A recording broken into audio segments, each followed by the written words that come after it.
Hello, my magnificent young world changers. Are you ready to learn some more constitutional law and then change the world? Well, this is the last one of the amendments that we're going to cover during this course. It's the 14th Amendment, and it is very important. There are two things that you find in the 14th Amendment, and one of those separates into two parts, and this is testable material. But basically what you find in the 14th Amendment is first, the requirement that the government cannot deprive citizens of life, liberty, or property without first giving them due process of law. So there is the due process clause. Excuse me, and for test purposes, the due process requirement breaks down into two separate and both important parts.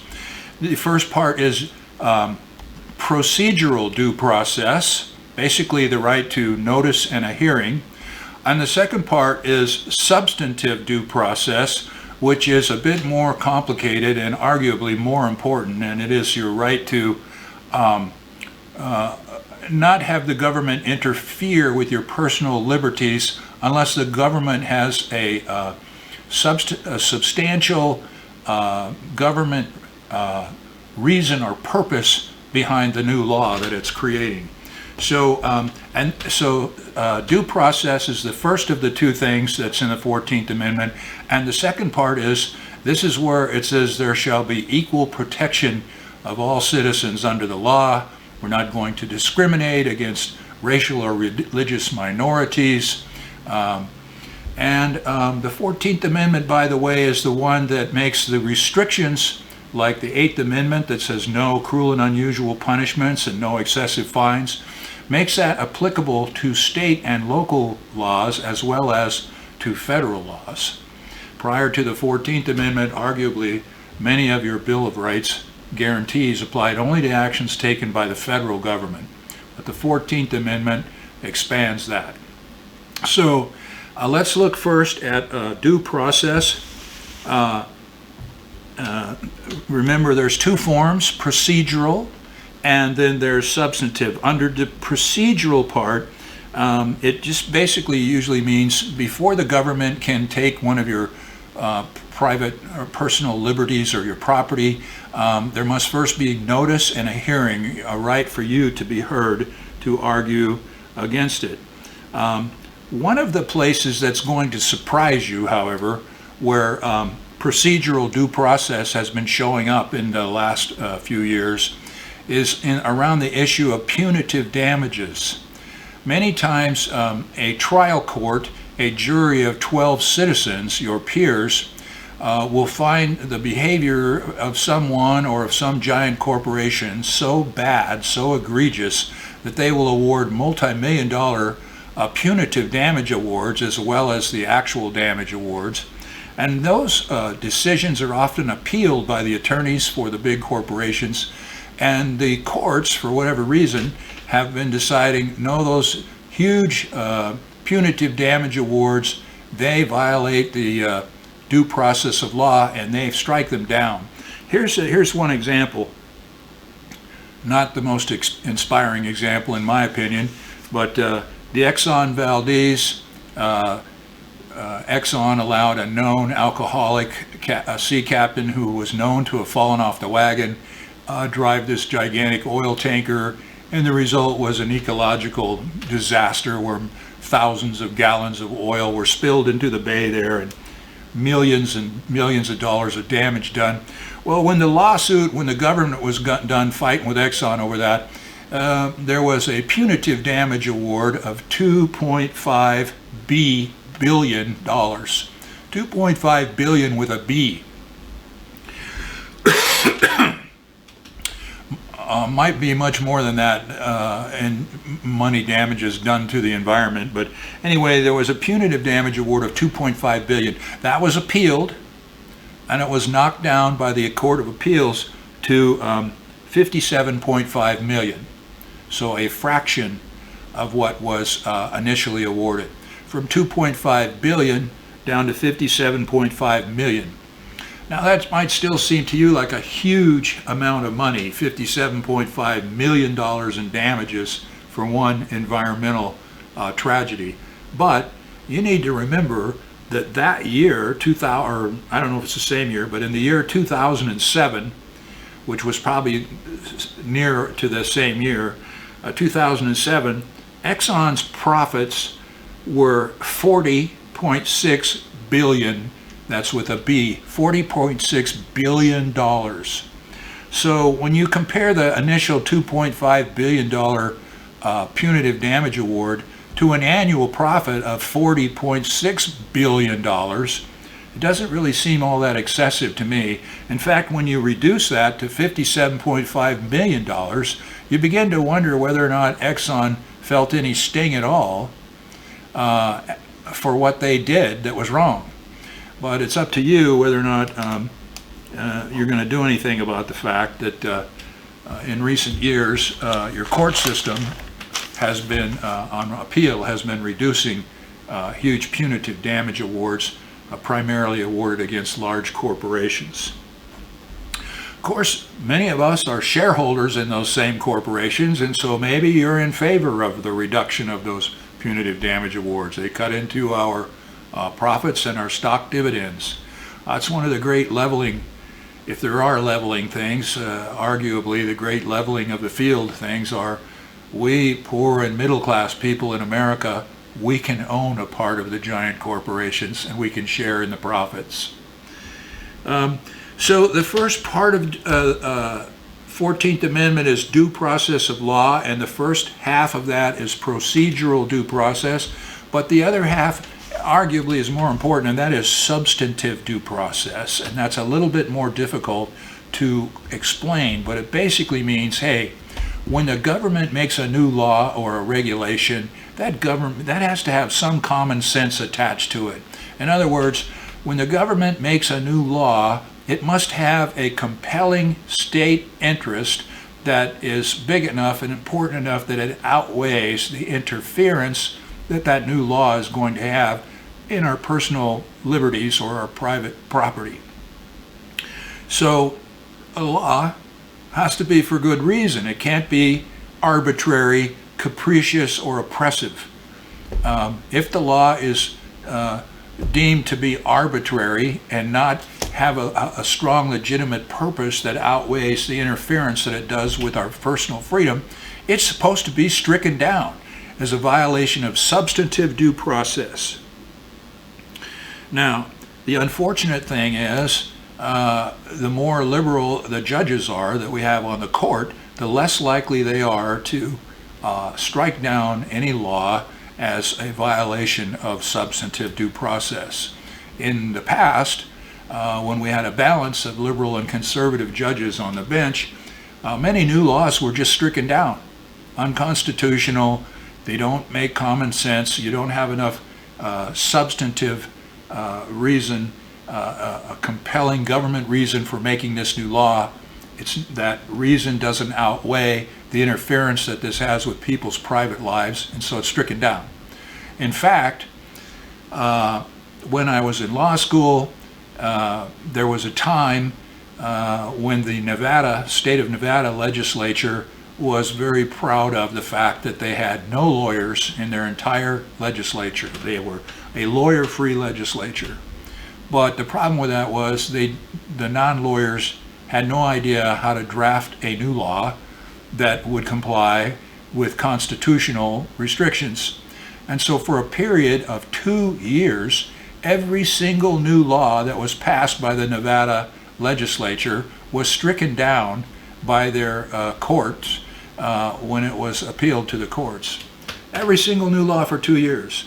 Then they finally got a more active legislative council and maybe a few lawyers elected to the legislature, and they started writing their laws to pass constitutional muster.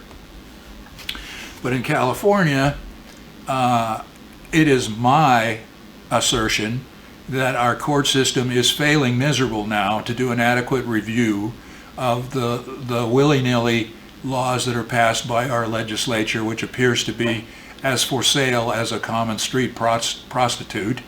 And they're making ridiculous laws, and no one's holding them accountable. And so our personal freedoms are eroding at a shocking rate of speed. But that's just my opinion. Some of the areas that you could take a look at, though, and you could ask yourself, does this interference with personal liberties, is it justified by the compelling state interest? Well, do you like wearing a motorcycle helmet? Because many people have argued that when the state law said everybody who rides a motorcycle's got to wear a helmet, or everybody who rides a bicycle's got to wear a helmet, they interfered with our personal liberties without a sufficient compelling state interest. But there is a pretty compelling state interest when you look at what happens to a person with a severe brain injury. They end up costing us millions of dollars in taxpayer money because we have to care for them as disabled people for the rest of their lives. So maybe there is a compelling state interest for wearing a motorcycle helmet. What about seat belts in cars? The law says we all have to wear seat belts now. Well, you know, the seat belts save lives, and that's a good thing.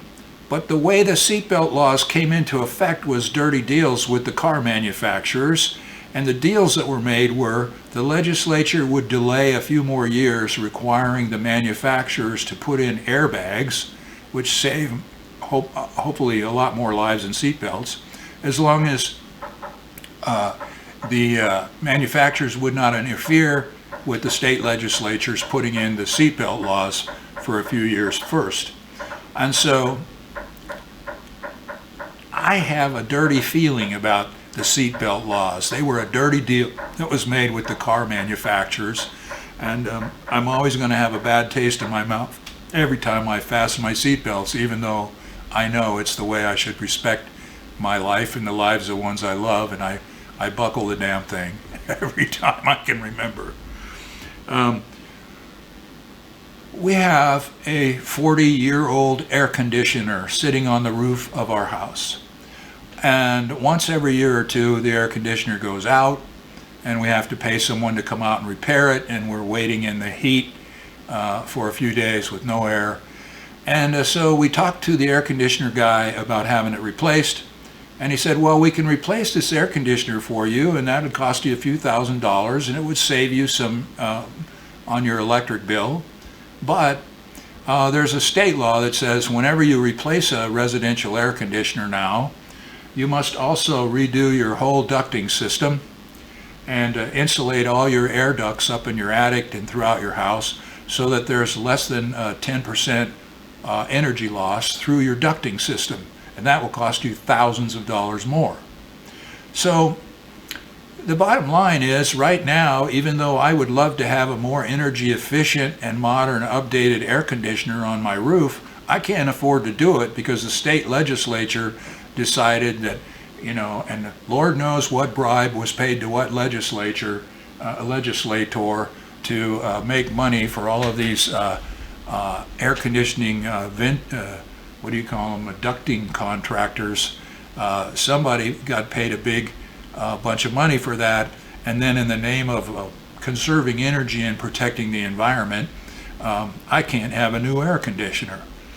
You know, I used to have my septic tank pumped every 3 or 4 years, and the last time I had it pumped, the guy came and told me that, well, from now on there's a new state law that every time we come and pump your septic system, we have to test the septic system, and if the septic system doesn't pass the test, you're going to have to dig a whole new septic system, a whole new leach line.